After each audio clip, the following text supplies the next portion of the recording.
Tea கடைகளில் கிடைக்கக்கூடிய கஜராவை எப்படி வீட்லயே சுலபமா செய்யறதுதாங்க இன்னைக்கு நம்ம 3 ஸ்பூன் கிச்சன்ல பார்க்க போறோம். எப்படி செய்யறது பார்க்கலாமா? இனிப்புக்காக இன்னைக்கு நம்ம 1/2 கப் அளவுக்கு வெள்ளை சக்கரை எடுத்துக்கிறோங்க. இது ஒரு 100 கிராம் அளவுக்கு வரும். இதை இப்ப மிக்ஸி ஜார்ல சேர்த்துக்கலாம். இப்ப இது கூடவே ஒரு முட்டையை உடைச்சு உள்ள சேர்த்துக்கோங்க.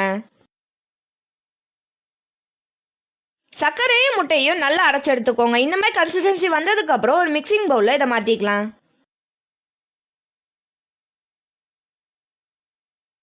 இப்போ இதுல 3 டேபிள் ஸ்பூன் அளவுக்கு தண்ணி சேர்த்துட்டு 2 சிட்டிகை உப்பு சேர்த்துக்கோங்க. இது கூடவே 1 சிட்டிகை பேக்கிங் சோடா சேர்த்துக்கோங்க. நம்ம பேக்கிங் சோடா சேர்க்கும் போது தாங்க கடைகளை கிடைக்கிற மாதிரியே கஜரா கிடைக்கும். கஜரா நல்லா முருகலா வர்றதுக்காக 2 டேபிள் ஸ்பூன் அளவுக்கு ரவை சேர்த்துக்கலாம். இது கூடவே 1 டேபிள் ஸ்பூன் நெய் இல்லைன்னா எண்ணெய் சேர்த்துக்கோங்க. கடைசியா வாசனைக்காக 1 ஏலக்காய் தட்டி உள்ள சேர்த்துட்டு கலந்து விட்டுக்கலாம்.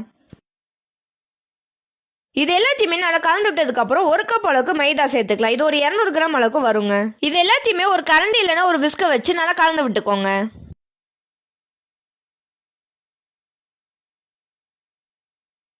இந்த மாதிரி நல்லா கெட்டியா வந்ததுக்கு அப்புறம் கைகளை வச்சு லேசா பனைஞ்சு விட்டுக்கோங்க.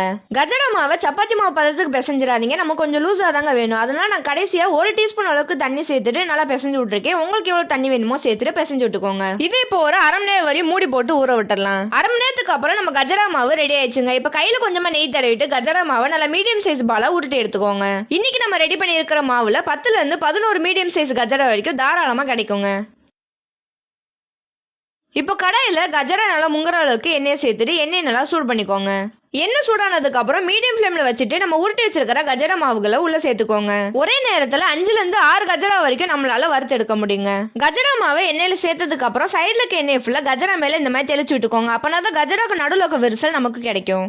கஜராக்கு நடுவுல இருக்க விரிசலை நம்ம போடணுங்கிற அவசியம் இல்லைங்க. 2வது பக்கமா நீங்க திருப்பி போட்டு வேக வைக்கும் போது அதுவே நல்லா விரிசல் விட்டு தாங்க வரும். இப்போ கஜரா ஒரு பக்கம் நல்லா வெந்ததுக்கு அப்புறம் இன்னொரு பக்கமும் திருப்பி விட்டு நல்லா வேக வச்சுக்கோங்க. கஜராவும் வறுக்கும் போது மீடியம் இல்லைன்னா லோ ஃபிளேம்ல வச்சு வறுத்துக்கோங்க. அப்பதான் உள்ள இருக்கிற மாவு உங்களுக்கு நல்லா வெந்து கிடைக்கும். ஒருவேளை நீங்க ஹை ஃபிளேம்ல வச்சு வறுக்குறீங்க அப்படின்னா வெளியில சீக்கிரமா வெந்துடும். ஆனா உள்ள இருக்கிற மாவு உங்களுக்கு வேகாமலே இருக்குங்க. அவ்வளவுதாங்க. வெளியில நல்லா முருகலாவும் உள்ள நல்லா சாஃப்டாவும் டேஸ்டாவும் இருக்கக்கூடிய டீ கடை கஜரா ரெடி.